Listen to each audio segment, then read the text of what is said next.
नमस्ते दोस्तों, जय श्री महाकाल। आप सबका स्वागत है मेरे यूट्यूब चैनल में जो कि है मैनिफेस्टिंग विद के। तो आज हम बात करने वाले हैं टॉक्सिक पेरेंट्स से कैसे डील करें। टॉक्सिक सिचुएशन, टॉक्सिक पीपल जो हमारे लाइफ में है, जिनको हम इग्नोर नहीं कर सकते, जो हमारे फैमिली में है, उनको कैसे आप उनके साथ डील करें और लॉ ऑफ अट्रैक्शन से बिहेवियर उनका कैसे चेंज करें। और मैं मेरी क्लाइंट की सक्सेस स्टोरी भी बताना चाहूँगी, क्योंकि मैंने ये टॉपिक इसलिए लिया क्योंकि बहुत दिनों पहले मेरे पास एक ऑफलाइन क्लाइंट आई थी। उनका जो था ना सेल्फ कॉन्सेप्ट, वो ज़ीरो था। क्योंकि पेरेंट उनके टॉक्सिक थे, उनकी मदर टॉक्सिक थी। तो इसकी वजह से उनका जो खुद का सेल्फ कॉन्सेप्ट था ना, वो बहुत डाउन था। और उनकी मदर ज़रा थोड़ा सा टॉक्सिक होने के वजह से उनका खुद के ऊपर कॉन्फिडेंस भी ज़ीरो था। तो चलिए इस टॉपिक पे बात करते हैं। आज हम बात करेंगे एक ऐसे टॉपिक के ऊपर जो बहुत लोग साइलेंटली फील करते हैं। टॉक्सिक पेरेंट्स से कैसे डील करें जब आपको लगता है घर में ही पीस नहीं मिल रही। और इस बार मैं सिर्फ थ्योरी नहीं, एक क्लाइंट स्टोरी शेयर करने वाली हूँ। एक लड़की की जिसका रिलेशन अपनी माँ के साथ इतना टॉक्सिक हो गया था कि उसने खुद पर डाउट करना शुरू कर दिया था। लेकिन जब उसने लॉ ऑफ अट्रैक्शन और सेल्फ लव अप्लाई किया, उसका पूरा पैटर्न बदल गया। तो जो मेरी क्लाइंट थी ना, वो एक सिंगल वर्किंग मदर के साथ रहती थी। उनको फादर नहीं थे। तो उसकी माँ जो थी उसे छोटी छोटी बातों पे ताना देती थी। तो कुछ नहीं कर सकती, दूसरों के बच्चे देख, उन्होंने क्या हासिल किया। तो वो हर दिन गिल्ट और कंपैरिजन में जीती थी। हर बार जब वो खुद के लिए कुछ काम करना चाहती थी, न्यू कोर्स ज्वाइन करना या अपना कुछ हॉबी करना, उसकी माँ के नेगेटिव कमेंट्स उसका कॉन्फिडेंस तोड़ देते थे। मैं जब उससे बात कर रही थी ना गाइस, तो उनकी स्टोरी सुनने के बाद मुझे बहुत मैं इमोशनल हुई थी, क्योंकि मुझे लगा कि इस टॉपिक पे वीडियो बनाना चाहिए। क्योंकि ऐसे बहुत सारे लोग साइलेंटली सफ़र कर रहे होते हैं। क्योंकि अगर सिचुएशन हमारे घर के बाहर है तो हम उस पीपल को, व्यक्ति को इग्नोर कर सकते हैं। लेकिन अगर हमारे घर में ही वो सिचुएशन है तो बहुत मैं बोल भी नहीं सकती। मैं अभी बहुत इमोशनल हुई हूँ। तो हमें हैंडल करने के लिए वो चीज़ बहुत जाती है। तो उन्होंने मुझे बताया कि वो रात भर रोती थी, क्योंकि सेल्फ डाउट बहुत करती थी। क्या मैं गलत हूँ? क्या मैं लव डिज़र्व नहीं करती?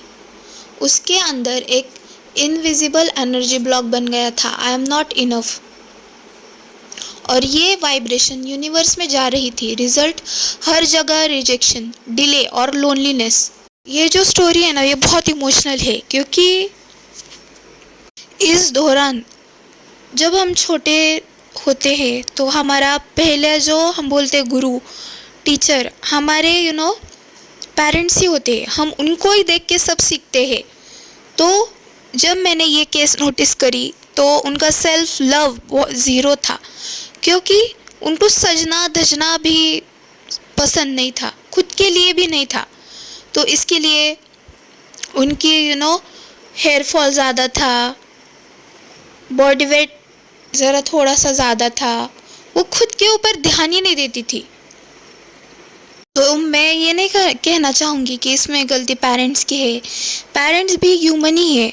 वो इनडायरेक्टली जो उनके लाइफ में जो एक्सपीरियंसेस उनको जो मिले हैं, उसके वजह से वो रिएक्ट करते हैं और हमें वैसा इनडायरेक्टली बना देते हैं। लेकिन गाइस, आपको याद रखना है कि आप एक प्योर सोल हो, आपको किसी की वैलिडेशन की ज़रूरत नहीं है। लेकिन गाइस, मैं समझ सकती हूँ कि ये बहुत टफ होता है जब आपके खुद के पेरेंट्स से आपको ये मिलता है ना, तो आपको रिलेशनशिप में बहुत ज़्यादा डिफ़िकल्टीज आती है। आप किसी के ऊपर ट्रस्ट नहीं कर पाते हो, आपको ऐसा लगेगा कि सब लोग मतलबी है, आप इतना लोनली फील करने लग जाओगे। मैं उल्टा बहुत ग्रेटफुल हूँ कि ये क्लाइंट मेरे पास आई हेल्प के लिए, क्योंकि इनके वजह से मैं आपको ये सब मेरे दिमाग में आया कि ये टॉपिक लेना बहुत ही ज़रूरत है हमें, क्योंकि हम खुलेआम बोल नहीं पाते ये सब चीज़ें, और ये चीज़ें हमें बहुत ज़्यादा अफेक्ट करती है, बहुत ज़्यादा। हमारी सेल्फ वर्थ हो, सेल्फ लव हो, इतना कम हो जाता है ना इन चीज़ों से, ज़ीरो ही एकदम। तो हम अब आगे बढ़ते हैं कि मैंने उनको क्या बताया। तब वो जब मेरे पास आई तो मैंने उनको बोला कि हम किसी और का बिहेवियर कंट्रोल नहीं कर सकते, हम अपनी एनर्जी चेंज कर सकते हैं। अगर हमने अपनी एनर्जी चेंज करी तो सामने वाला उसको ऑटोमेटिकली रिफ्लेक्ट करेगा। तो उन्होंने उनके थॉट्स को ऑब्जर्व करना स्टार्ट किया। उन्होंने रियलाइज़ करा कि वो हर बार उनकी माँ के जो वर्ड्स है उनको उनकी आइडेंटिटी बना लेती थी। जैसे कि लॉ ऑफ अट्रैक्शन का बेसिक रूल यह है कि आप जैसा फील करते हो वैसे ही अट्रैक्ट करते हो। तो वो जो मेरी क्लाइंट थी, उन्होंने वाइब्रेशन कॉन्शियसली शिफ्ट करनी स्टार्ट कर दी। तो मैंने उनको उसके लिए सेल्फ लव प्रैक्टिस दिया। तो उन्होंने एक मॉर्निंग रिचुअल बनाया। स्टेप 1 जो उन्होंने किया वो था मिरर प्रैक्टिस। रोज़ सुबह शीशे में देखती और कहती, मैं सेफ हूँ, मैं लव डिज़र्व करती हूँ, मैं अपने लिए इनफ हूँ। पहले ऑकवर्ड लगता है, लेकिन धीरे धीरे उसका सबकॉन्शियस हील होने लगा। उन्होंने मुझे बताया कि जब ये प्रैक्टिस उन्होंने करनी चालू की ना, पहले तो वो सेल्फ अवेयर नहीं थे ज़्यादा, क्योंकि ज़ीरो सेल्फ लव होने के वजह से ऐसे जो एक्सटर्नल फैक्टर्स हैं ना, तो वो हमें बहुत अफेक्ट करते हैं। जब भी वो मिरर के सामने देखती थी तो उनको वहाँ खड़े होने का मन भी नहीं करता था।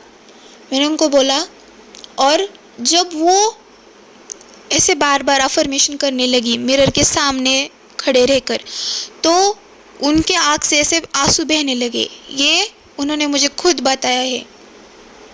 तो स्टेप 2 उन्होंने जो करी, ग्रैटिट्यूड जर्नल, वो लिखती थी, थैंक यू यूनिवर्स, मेरी माँ मेरे लिए लेसन्स ला रही है, थैंक यू, मुझे अपनी शांति प्रोटेक्ट करना आ रही है।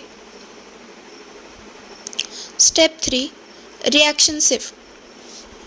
पहले जब माँ चिल्लाती थी, नेहा डिफेंड करती थी, अब वो बस कामली बोलती है, आप ठीक कह रही हो, और साइलेंटली रूम से निकल जाती है। ये छोटा सा एक्ट उनके वाइब्रेशन को प्रोटेक्ट कर रहा था। मैंने उनको और एक एक्टिविटी बताई थी कि आपको क्या करना है, आपको अच्छी चीज़ें लिखने हैं आपके माँ के बारे में, क्योंकि उन्होंने भी उनके लाइफ में थोड़ी सी टफ सिचुएशन फेस करी है, तो इसके लिए वो आपसे ज़रा थोड़ी सी रूड हो चुकी है। लेकिन ऐसे सभी इंसान टॉक्सिक हो, लेकिन ऐसे कुछ तो भी हुआ होगा ना आपके लाइफ में, जब उन्होंने आपको सपोर्ट किया, वो आपको सपोर्ट करती है, लव करती है।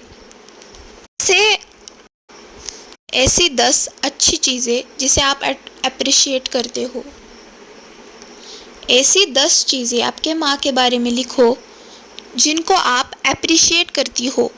जैसे कि इतने टफ सिचुएशन में रहकर मेरे माँ ने मुझे सपोर्ट किया, मुझे लव दिया।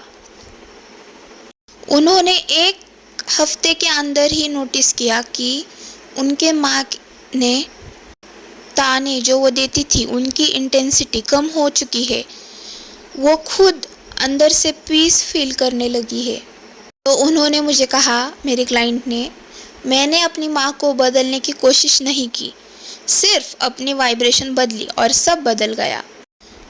तो दोस्तों, यही है लॉ ऑफ अट्रैक्शन का सच। ये लोगों को बदलने का प्रोसेस नहीं, अपने अंदर एनर्जी चेंज करने का प्रोसेस है। जब आप खुद को लव करना स्टार्ट करते हो, यूनिवर्स हर जगह से रिस्पेक्ट दिखाता है, इवन उन लोगों से जो कभी हर्ट करते थे। सेल्फ लव कोई फैंसी वर्ड नहीं है, ये एक एनर्जेटिक बाउंड्री है जो कहती है मैं अपनी शांति के लिए रिस्पॉन्सिबल हूँ। ये मैंने पेरेंट्स के हिसाब से बोला, लेकिन ये आप किसी भी पर्सन के लिए यूज़ कर सकते हो। तो मैं प्रैक्टिकल स्टेप्स बताना चाहूँगी। अगर आप भी टॉक्सिक एनवायरनमेंट में हो, ये छोटे छोटे स्टेप्स ज़रूर फॉलो करना। डिटैच इमोशनली, ये उनका इमोशन है, मेरा नहीं। Second, respond calmly, silence is your super power. आपको शांत रहना है, आपको रिएक्ट नहीं करना, क्योंकि जितना ज़्यादा आप उस चीज़ को अटेंशन दोगे तो वो चीज़ और मल्टीप्लाई होगी। थर्ड, जर्नल डेली, अपने एनर्जी डंप लिखो और ग्रैटिट्यूड लिखो। फोर्थ, अफर्मेशन प्रैक्टिस करो, मैं लव डिज़र्व करती हूँ, मैं सेफ हूँ, मुझे अप्रूवल की ज़रूरत नहीं है। फिफ्थ, फॉरगिव एनर्जेटिकली, फॉरगिवनेस उनके लिए, अपने वाइब्रेशन के लिए करो। तो याद रखो, टॉक्सिक लोग तब तक पावरफुल लगते हैं जब तक आप उनके वाइब्रेशन में रिएक्ट करते हो। जब आप अपनी एनर्जी रेस करते हो, वो ऑटोमेटिकली अपनी ग्रिफ को खो देते हैं। तो अगर आपको आज के इस वीडियो से कुछ सीखने को मिला होगा तो प्लीज़ इसको लाइक करें, शेयर करें और मेरे यूट्यूब चैनल को, जो कि है मैनिफेस्टिंग विद के, को सब्सक्राइब ज़रूर करें। Thank you guys, God bless you all. जय श्री महाकाल।